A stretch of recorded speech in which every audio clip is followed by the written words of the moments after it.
Si tu as cliqué sur cette vidéo, c'est que tu es intéressé pour lancer la meilleure opportunité de 2025, le drop service.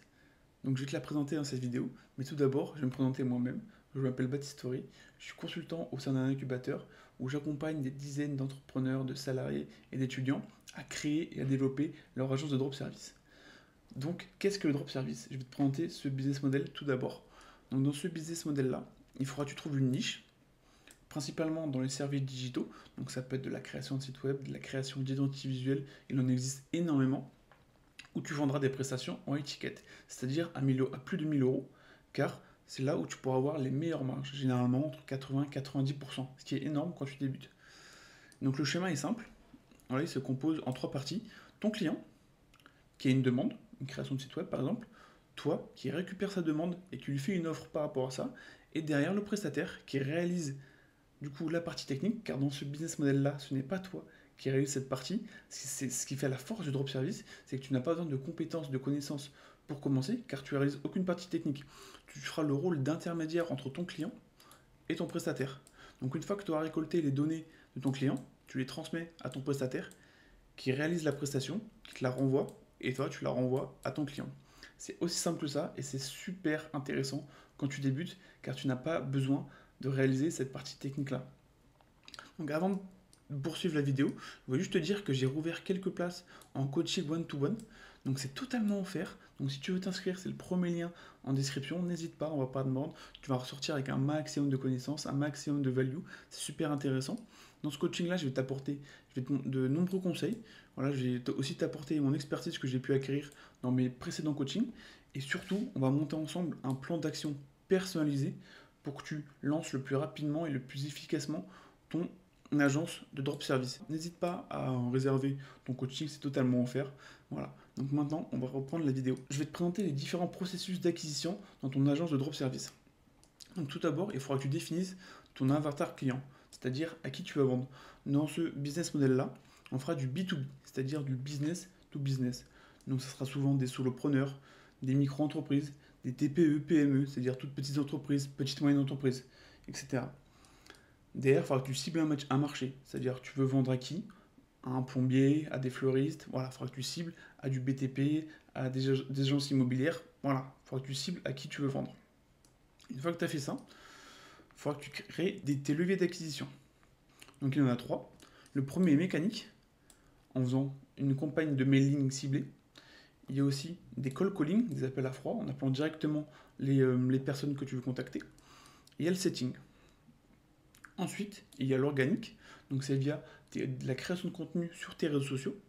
Il y a les lead magnets et aussi la création de ton propre site internet. Et pour finir, il y a le levier d'acquisition automatique. Il y a des ads sur Google, sur Meta, voilà. Donc c'est les trois leviers les plus importants à connaître. Ces trois leviers te permettront d'obtenir des calls pour du coup vendre ta prestation. Tu auras d'abord un premier call qu'on appelle R1 qui te permet de récolter de l'information. Donc c'est donc un appel de découverte avec ton client, ce qu'il veut, s'il veut un site internet, quel type de typo il veut, quel type de couleur, comment il veut l'aménager, combien de pages il veut. Là dans cet appel-là, tu récoltes un maximum d'informations. Car derrière, tu vas le transmettre à ton prestataire pour qu'il commence à se pencher sur le site. Mais avant ça, tu feras un R2 où là tu vas vendre du coup ta prestation. Tu vas dire, bah écoutez, j'ai récolté ça comme information, mon offre, je vous la fais comme ça. Et donc, tu vas récolter un acompte à la fin de cet appel de vente qui te permettra de payer ton prestataire,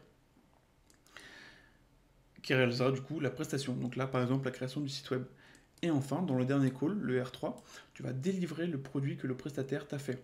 Donc, tu vas lui envoyer tout simplement le site web, voilà, lui présenter comment il fonctionne, s'il veut l'améliorer, s'il veut en faire des améliorations ou pas.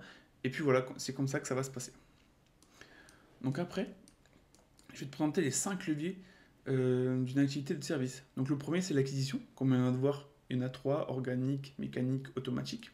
Derrière, tu as l'éducation, c'est que tu apportes de la valeur gratuite à des clients via des vidéos YouTube, des vidéos que tu peux leur envoyer directement, des réels sur Insta, etc. Derrière, tu as la conversion, donc c'est les 3 calls qu'on vient d'évoquer, donc le R1 où c'est un appel de découverte, le R2 où c'est un appel de vente, le R3 où c'est un appel de présentation de délivrabilité. Ensuite, tu as la délivrabilité, où il faudra que tu mettes en place un processus pour délivrer la prestation à ton client. Et enfin, le résultat, c'est ce que tu as apporté en plus à ton client, la plus-value que tu as pu lui apporter. Parce que tu ne vends pas une prestation, tu réponds à son problème. C'est ça la différence.